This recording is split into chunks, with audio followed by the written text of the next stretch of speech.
Ylvis er ute på Norgesturné.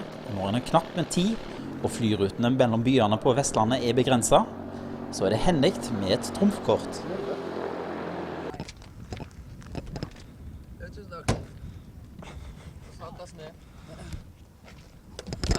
Stasligt.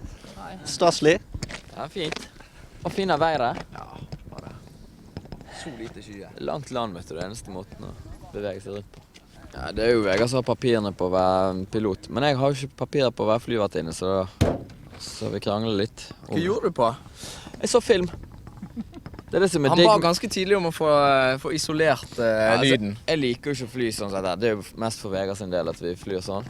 Men det som er bra da, det er at man slipper å legge vekk mobiltelefoner og sånne ting, og iPad. Så du kan, ifra du setter deg inn, så kan du ha iPaden på til du lander.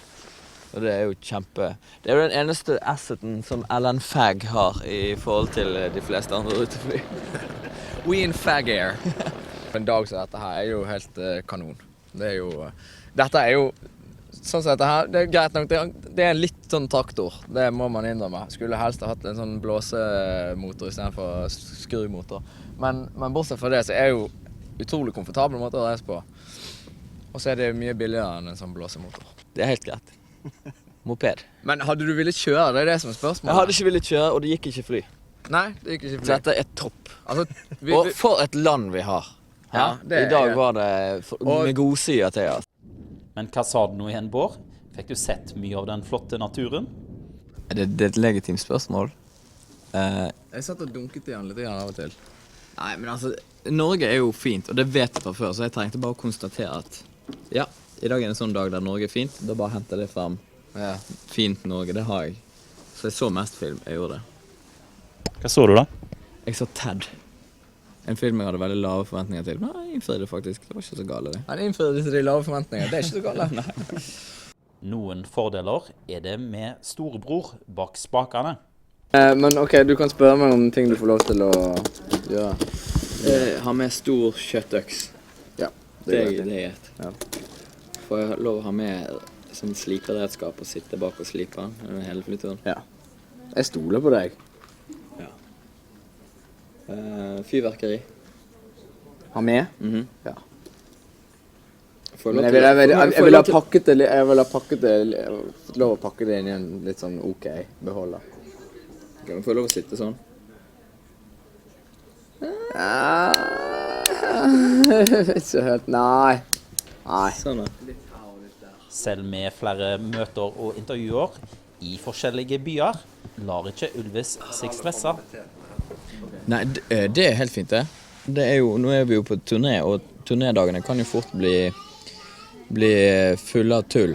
Og sånn stå opp klokken 12 og bare lete etter kebabsjappe. Han er jo ikke så maraton egentlig, vi koser, altså vi går jo her og laffer litt sånn fra sted til sted, og alt det er greit. Men det er bare akkurat det med å liksom gå hele tiden, se på klokken, hvor tid blir mørk, hvor tid må vi være fremme, og hele tiden planlegge det. Det er jo bare det som blir. Hva tid planlegger dere å fly tilbake? Nei, vi reiser så fort vi er ferdig her om 20 minutters tid eller noe sånt. Det er solen som bestemmer veldig ofte. Ja, ikke nødvendigvis. Det er godt å ha litt tid og ikke bare lande akkurat når du skal ha forestilling også. Ja da. Men i dag blir det mørkt før det blir forestilling. Det blir mørkt før det blir forestilling, ja. Men det kan jo fly i mørk også. Ja, men Du liker ikke det? Men ikke fly i mørke? Jeg flyr ikke så veldig mye for tiden, så da prøver jeg å være litt sånn finværsfly, men man må jo... godværspilot, som vi kaller det. Ja, en godværspilot, rett og slett. Det er jo et skjellsord i flymiljøet. Men man prøver jo å utfordre seg innen sikkerhetens grenser, selvfølgelig.